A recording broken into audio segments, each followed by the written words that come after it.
Crash landing and first contact. Ilara Reeves was no stranger to tight spots. As a senior engineer on the Terran Exploration Corps, she'd survived atmospheric storms, gravitational anomalies, and even one memorable incident involving a sentient plant that had tried to use her as fertilizer. But this was different. System failure imminent. Brace for impact. Brace for. She slammed her palm against the console, cutting off the eyes warning. Yes, thank you. NAVI. I can see that for myself. The survey shuttle bucked violently as it tore through the dense atmosphere of Proxima Centauri B's largest moon. Warning lights bathed the cockpit in crimson. The strange electrical storm had appeared out of nowhere, frying her navigation systems and sending her into an uncontrolled descent. Ilara's hands flew across the controls, trying to establish some kind of glide path. This moon wasn't even supposed to be habitable. A frigid, windswept rock with minimal atmosphere. It wasn't worth her life, and yet here she was, plummeting toward its surface with nothing but her wits and failing technology between her and oblivion. Engaging emergency protocols, she muttered to herself, punching in the landing sequence. The shuttle's thrusters gave one final pathetic pulse before cutting out entirely. Well, shit. The impact came with a deafening crunch. Metal shrieked against stone as the shuttle skidded across an icy ridge. Ilara's harness bit into her shoulders, the inertial dampeners failing to fully absorb the crash. Her head snapped forward, then back, stars exploding behind her eyes. Then silence. When Ilara came to, the first thing she noticed was the cold, a biting, vicious cold that seemed to seep through her thermal suit. The second thing was the blood trickling down her forehead. The cabin was dark, emergency lighting casting feeble blue shadows across the wreckage. NAVI, status report, she croaked. No response. NAVI. Nothing. Perfect. She unbuckled her harness with trembling fingers. Every movement sent fresh pain shooting through her ribs. Probably bruised, possibly cracked. She'd had worse. The viewport had cracked but held, revealing a bleak landscape of ice and rock.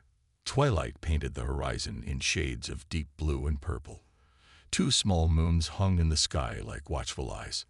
Not exactly the beach vacation I was hoping for, she muttered, reaching for the emergency beacon. If she could get it working, there was a chance, a small one, that someone might pick up her signal.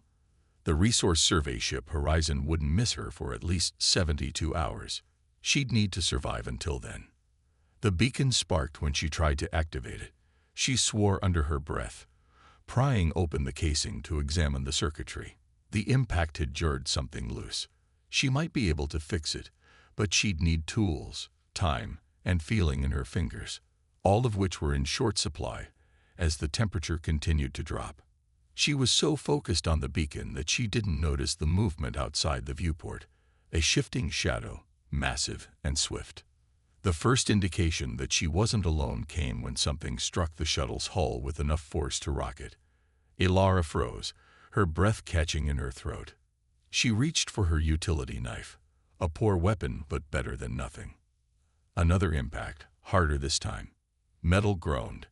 Whatever was out there was strong and determined. With a horrific screech, the emergency hatch was wrenched open. Bitter wind howled into the cabin, bringing with it swirls of ice and snow. Ilara raised her arm to shield her face, the knife clutched in her white-knuckled grip. A massive form filled the doorway, silhouetted against the alien twilight. Ilara caught impressions of size, of power, of fur, lots of fur rippling in the wind, and eyes that gleamed gold in the darkness, fixed on her with unnerving intensity. "Stay back," she shouted, brandishing the knife. The creature cocked its head, those golden eyes narrowing. Then it spoke, its voice deep and rumbling yet unmistakably female. Small, fragile, bleeding. The words were heavily accented but recognizable as standard English. "You die here without help." Ilara blinked in surprise. "You speak English." The creature huffed, A cloud of steam billowing from what Ilara now realized was a short, feline-like muzzle. I speak many tongues. Starwalkers come sometimes. I learn. She stepped fully into the shuttle, ducking to avoid the damaged ceiling. She was enormous, easily 7 feet tall, with a powerful build beneath a thick coat of silver-blue fur. Her face was a strange blend of feline and canine features, with a short muzzle, long mobile ears, and those striking golden eyes. She wore minimal clothing, just enough to carry what appeared to be tools and weapons. "I am Corva," she said, thumping her chest with a clawed hand. "Hunter of the Vrax." "You are?" Ilara hesitated, the knife still raised. "Ilara Reeves. Engineer. Human." Corva's ears twitched. "Elara." She pronounced each syllable carefully, then nodded. "The sky bleeds you to us. Night comes. Cold kills. You come with Corva." "I'm not going anywhere with you," Ilara said, even as another gust of wind sent shivers through her body. "I need to stay with my shuttle. Fix my beacon."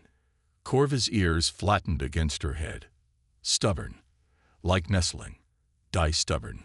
Then she turned to leave, and panic flared in Ilara's chest. Despite her suspicions, she knew the alien was right.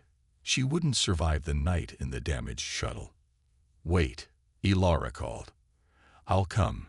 Just let me grab some supplies." Corva grunted what might have been approval. With trembling hands, Ilara gathered what she could. Emergency rations, her toolkit, the damaged beacon, and her personal tablet. She shrugged into her thickest jacket, though she suspected it would do little against the frigid night. When she was ready, Corva reached for her. Ilara stiffened. "What are you doing?" "Carry you. Faster." Before Ilara could protest, she found herself scooped up as if she weighed nothing, cradled against a chest of surprisingly soft fur. Heat radiated from Corva's body, a living furnace that Ilara's chilled skin instantly responded to. "I can walk," she insisted, her pride stinging. "Walk slow. Cold comes fast. Hold tight, star gift." With that cryptic remark, Corva leaped from the shuttle into the gathering darkness. She moved with astonishing agility for her size, bounding across the rocky terrain at a pace Ilara never could have matched. The wind howled around them, but pressed against Corva's warm fur, Ilara found herself protected from the worst of it. They traveled for what felt like hours, though Ilara's timepiece indicated less than 40 minutes had passed. The landscape changed from rocky plains to rugged highlands, where massive crystal formations jutted from the ground like ancient monuments. Finally, Corva approached what appeared to be a sheer cliff face. She shifted Ilara to one arm, still with embarrassing ease, and pressed her other hand against a specific formation. A section of the rock face slid silently aside, revealing a warm glow from within. "Vraxholm," Corva announced with evident pride. "You safe now." She carried Ilara inside, the door sliding shut behind them. The immediate rush of warmth was so intense that Ilara gasped. They stood in a short tunnel that sloped downward, illuminated by bioluminescent fungi growing along the walls. The air smelled of something herbal and sweet. The tunnel opened into a vast cavern that took Ilara's breath away. The ceiling soared overhead, studded with more of the glowing fungi that cast everything in a soft blue-green light.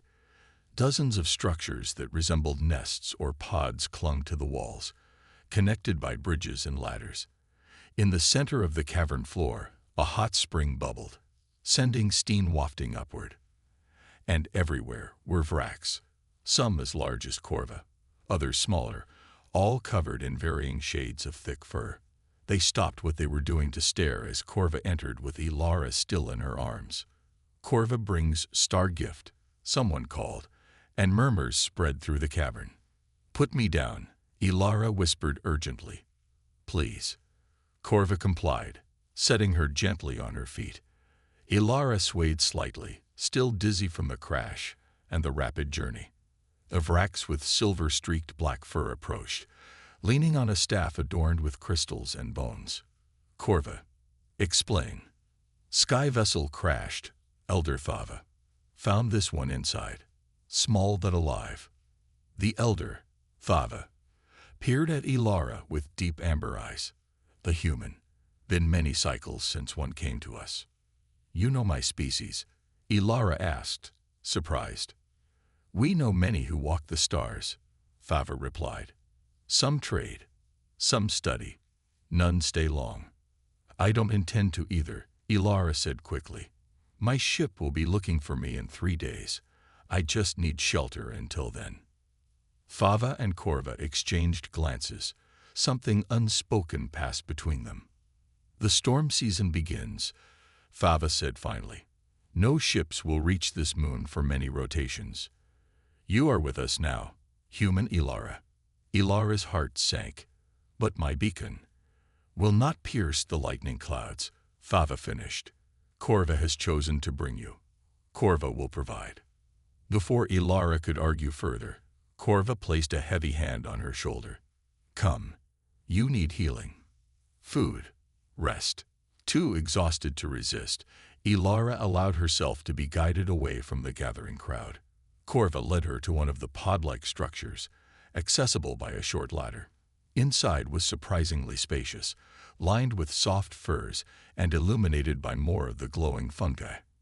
Sit, Corva instructed, pointing to what appeared to be a nest of particularly luxurious pelts. Head bleeds. Must clean. Ilara touched her forehead, her fingers coming away red. She'd almost forgotten about the cut. I can take care of it myself, she began, but Corva was already dipping a soft cloth into a bowl of steaming liquid that smelled of herbs.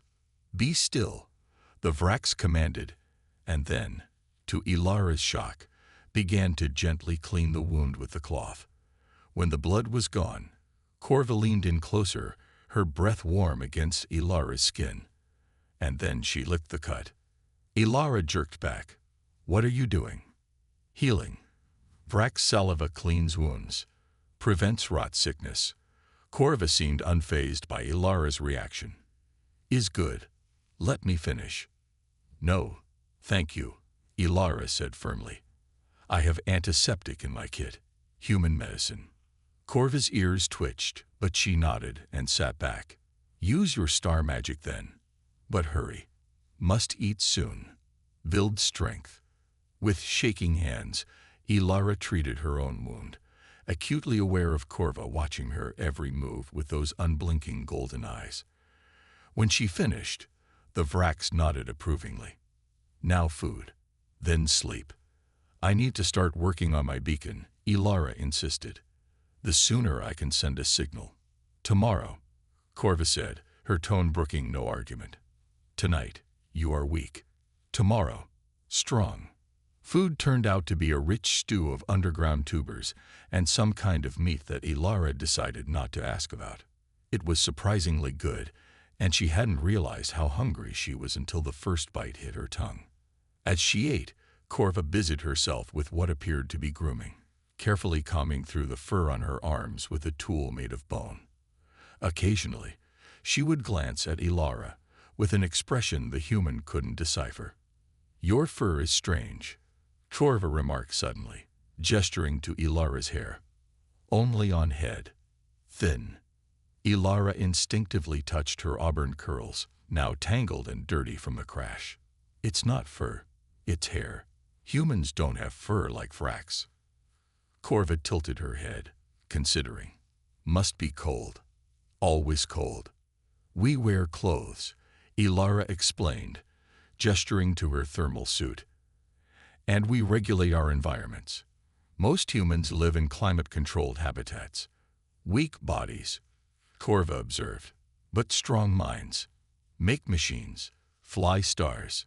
Ilara bristled at the weak comment but couldn't exactly argue the point while huddled in borrowed furs, shivering despite the warmth of the dwelling. When she finished eating, Corva took the empty bowl and set it aside. Then, without warning, she moved behind Ilara and began running her clawed fingers through the human's tangled hair. What? Stop that. Ilara tried to pull away, but Corva made a low rumbling sound that was somehow both soothing and commanding. Must groom. Remove dirt. Tangles. Is proper care. I can take care of my own hair. Thank you, Ilara said stiffly. Corva's hands paused. You are star gift, claimed by Corva. My responsibility. My honor. Claimed? What does that mean, claimed? The Vrax's expression shifted to something Ilara couldn't read. You fell from stars.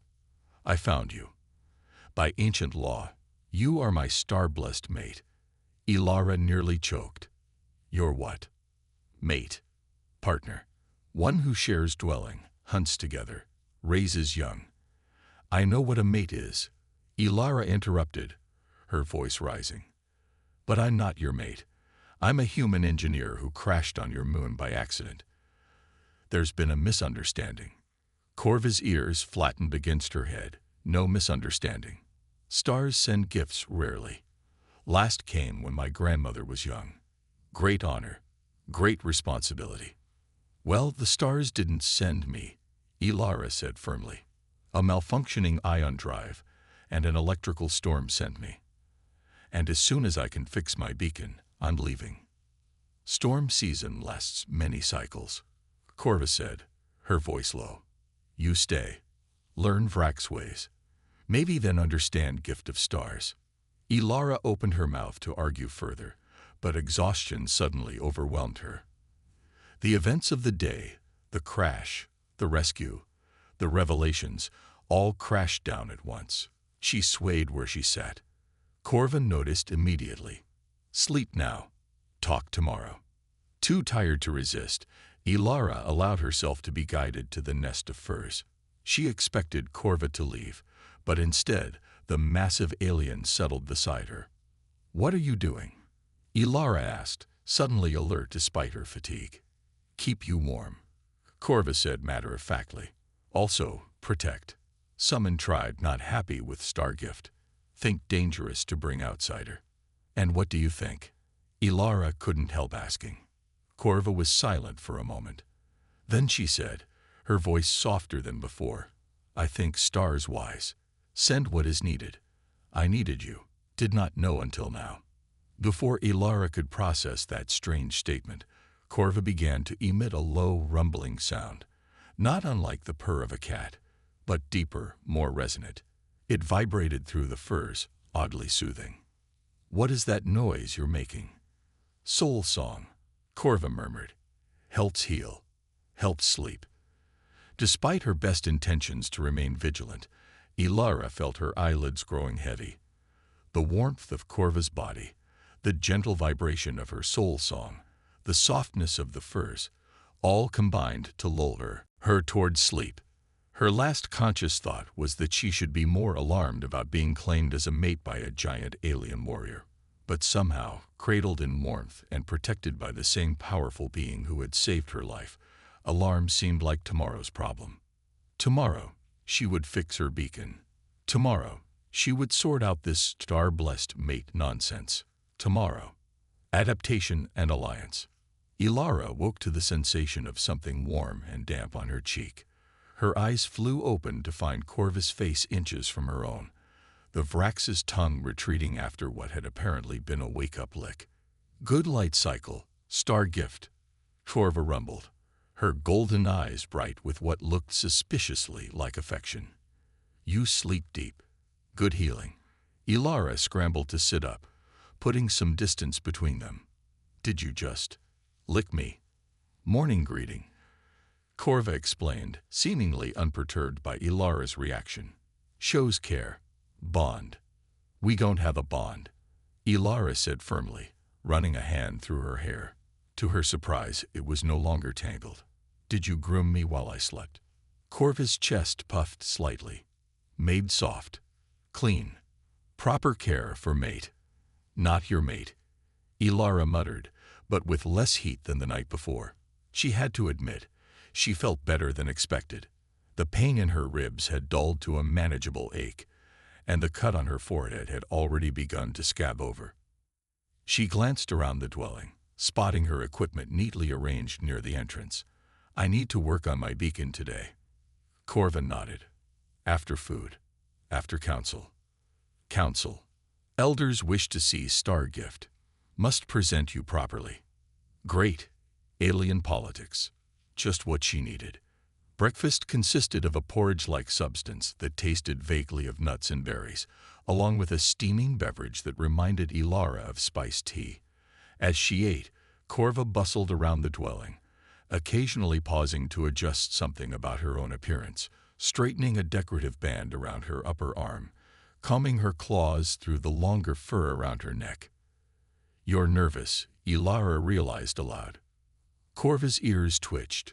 "Must show elders I am worthy of Star Gift. Some think I am too young, too impulsive. Are you? Young, I mean. Third cycle as hunter. Not youngest, not eldest. Old enough to claim mate." She hesitated, then added, "First to claim Star Gift in generations." The weight of what that meant, both to Corva personally and to her standing in the tribe, began to sink in. This wasn't just some cultural misunderstanding. It was, in Vrak society, a profound event. "Listen," Ilara said, setting aside her empty bowl. "I appreciate you saving my life. I really do. But this mate thing, where I come from, individuals choose their own partners, usually after getting to know each other for a while." Corva considered this. "How long?" "Months. Years, sometimes." "Not efficient," Corva said with a dismissive flick of her tail, a feature Ilara had somehow missed in the chaos of the previous day. It was long and furred, with a slight tuft at the end. "Stars choose better than hearts alone." Before Ilara could argue further, a melodic series of tones echoed through the cavern outside. "Council calls," Corva said, her demeanor instantly shifting to something more formal. "Come. Walk tall." The central gathering space of the cavern had been transformed. Vraks of all sizes had assembled in concentric circles around a raised dais, where 5 elderly Vraks sat on ornate stone chairs. Fava, the elder from the night before, occupied the center position. A hush fell as Corva led Ilara toward the dais. Ilara felt dozens of golden eyes tracking her movements, assessing her. She squared her shoulders and lifted her chin, refusing to appear intimidated despite the fact that she was easily the smallest adult in the cavern. "Corva, hunter of the 3rd rank," Fava intoned when they reached the foot of the dais. "You come before the Council of Elders with your claimed Star Gift." Corva placed her fist over her chest in what was clearly a sign of respect. "I do, Elder Fava." Another elder, this one with russet fur streaked with gray, leaned forward. "The old laws speak of Star Gifts as blessings to our people. What blessing does this small, furless one bring?" Ilara bristled at being spoken about as if she weren't present, but Corva's answering growl surprised her even more. "She is Ilara, Elder Morvac. She has name, has honor, brings knowledge of star travel, brings new eyes, new thinking, and perhaps new dangers," countered a 3rd elder, this one so old that her once silver fur had faded to white. The last Star Gift brought sickness that claimed many lives. Murmurs rippled through the assembled crowd. Ilara's stomach tightened. This was not going well. "I'm not carrying any diseases," she interjected, stepping forward. "I was thoroughly screened before my mission. Standard protocol for all Terran Exploration Corps personnel." The elders blinked at her direct address. Fava's expression was unreadable for a moment. Then the elder's mouth curved in what might have been a smile. "The Star Gift speaks for herself." "Interesting. I have a name too," Ilara said, emboldened. "I'm Engineer Ilara Reeves. I didn't come here intentionally, but I'm grateful for Corva's rescue and your tribe's hospitality. All I want is to repair my beacon and signal my ship for extraction, with minimal disruption to your people." Bold words, Elder Morvac growled. "But the storm season has begun. No ships will navigate the lightning clouds for many cycles. You are here now, claimed by Corva. The question before this council is whether to honor that claim or declare you clanless." Ilara frowned. "What does clanless mean?" It was Thava who answered, her voice grave. It means no protection, no place in the hierarchy, no rights among our people. She would be outcast, Corva added, her voice tight. Prey, not person. The implications were clear. Without Corva's protection, without this bizarre claiming, Ilara would have no status, no security among the Vraks. Given the harsh environment outside and the apparent predators that roamed the moon's surface, being declared clanless would be a death sentence. Ilara swallowed hard. I see. The human will stay with Corva, Thava declared after a moment of silence. For one full cycle of the greater moon. If she proves to be a blessing rather than a burden, the claim will stand. And if not, challenged the white-furred elder. Then the council will reconsider, Thava said, with a meaningful look at Corva. The decision was apparently final. The assembled Vraks began to disperse, many casting curious glances at Ilara as they passed. Soon, only Corva and Ilara remained before the days. What just happened? Ilara asked quietly. Trial period, Corva explained, must prove worth to tribe. How long is a full cycle of the greater moon? 37 rotations. Just over a month then. Ilara suppressed a groan. And what exactly do I need to do to prove my worth? Corva's expression softened. Be yourself. Show skills. Help tribe. I will guide. And in the meantime, I work on my beacon. Yes, in our dwelling. I help if needed. It wasn't ideal, but it was better than being declared clanless. Ilara nodded reluctantly. Fine. Deal. Corva's ears perked up, and she reached out to stroke Ilara's cheek with one clawed finger. Good. Now come. Much to learn. The days that followed fell into an unexpected rhythm. Mornings began with Corva's persistent grooming attempts, which Ilara gradually stopped fighting quite so vigorously, followed by shared meals, and then time for Ilara to work on her beacon while Corva attended to her hunting duties. The damage to the beacon was worse than Ilara had initially hoped. The main power coupling had been fused in the crash, and several delicate circuit pathways were beyond repair. She needed replacement parts she might be able to find in the wreckage of her shuttle. I need to go back, she told Corva on the 5th day. There are components in the shuttle that I could salvage. Corva frowned. Journey is dangerous. Crystal predators hunt the plains. Crystal predators. Creatures of living crystal and hunger. Fast. Sharp. Many teeth. Corva made a slashing motion with her claws. Hunt by sound. By heat. Sounds delightful, Ilara muttered. But I still need those components. Corva studied her for a long moment, then nodded. I will take you. Tomorrow. First light. The journey back to the crash site was tense but uneventful.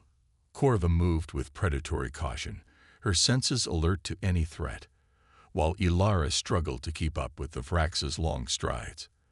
They reached the shuttle just as the larger of the moon's two suns was reaching its zenith, a pale, distant orb that provided more light than heat. The shuttle looked even worse than Ilara remembered. Half buried in snow and ice, its hull torn open in places, it was clearly beyond salvage as a spacecraft. But as a source of parts, I need to get inside, she said, approaching the damaged hatch. There's a maintenance panel under the control console that might have what I need. Corva helped her pry open the frozen hatch. Inside, the shuttle was a tomb of shattered tech and frozen controls. Ilara worked quickly, aware of Corva's growing unease as the shadows lengthened outside. Must hurry, the Vrax urged. Dark comes. Predators hunt. Almost done, Ilara promised, detaching the last component she needed. Just need tow. A crystalline, chiming sound outside the shuttle cut her off. Corva went rigid, her fur standing on end. Too late, she hissed. They come. Through the damaged viewport, Ilara caught a glimpse of movement, a rippling, transparent form that seemed to shimmer with inner light as it stalked across the icy plain. It was followed by another, then a third. Crystal predators, she whispered. Corva nodded grimly. They hunt in packs, surround prey. She unsheathed a wicked-looking blade from her belt. Stay close. Move only when I say. For an agonizing hour, they huddled in the shuttle as the crystal predators circled. Occasionally, one would strike the hull, producing an eerie resonant tone that set Ilara's teeth on edge. Corva remained vigilant, her body tense as a coiled spring. Finally, as the light began to fade entirely, Corva made her decision. Must run now. Before full dark. I lead, you follow exact path. Step where I step. Understand? Ilara nodded, clutching her salvaged components to her chest. Lead the way. What followed was the most terrifying sprint of Ilara's life. The moment they emerged from the shuttle, the crystal predators keened. A sound like breaking glass, multiplied 1,000-fold. Corva charged forward, blade in one hand, the other reaching back to grab Ilara's wrist and pull her along. The predators pursued, crystalline nightmares that flowed across the ice like liquid light. One lunged, and Corva's blade flashed, chipping away a segment of its form. It screeched in pain, but kept coming. Faster, Corva urged, practically dragging Ilara now, almost to safe lands. They reached a ridge of black stone jutting from the ice. Corva pulled Ilara up and over, then turned to face the oncoming predators. To Ilara's amazement, the creatures halted at the boundary, circling and keening, but not crossing onto the dark stone. They fear the deep stone, Corva explained, breathing hard. Ancient enemy. Ilara collapsed onto the stone, her legs trembling with exertion and fading adrenaline. That was too close. Corva crouched beside her, running concerned hands over Ilara's arms and face. Not hurt, not scratched. I'm fine, Ilara assured her, surprised by the genuine concern in Corva's voice. Thanks to you. Something shifted in Corva's expression, a softening, a warmth. Without warning, she pressed her forehead against Ilara's in a gesture that felt strangely intimate. Protect mate, she said simply. Always. And for the first time, Ilara didn't correct her. Back at the Vrac settlement, Ilara threw herself into repairing the beacon with her salvaged parts. Progress was slow but steady. Meanwhile, to her surprise, she found herself increasingly integrated into the daily life of the tribe. Her engineering skills proved valuable. When one of the heating vents that kept the cavern warm began to falter, she redesigned the airflow system to distribute heat more efficiently. When a section of the woven bridges connecting the dwelling pods showed signs of wear, she introduced a new reinforcement technique, using the native crystal fibers. The Vracs, initially wary, began to seek her out. Young ones would follow her, fascinated by her lack of fur and her star magic technology. Hunters would bring her unusual findings from their expeditions, curious about her analysis. Even some of the elders began to acknowledge her with respectful nods when she passed. And Corva watched it all with unmistakable pride. See, she said one evening as they shared a meal in their dwelling. Star gift blesses tribe. As I said. Ilara smiled faintly. I'm just doing what any engineer would do, solving problems. With star knowledge. With new eyes. Corva leaned closer, her warmth radiating through the space between them. Tribe sees value now. Sees what I saw. And what was that? Ilara found herself asking. Strength. Not in body, but here. Corva touched Ilara's forehead,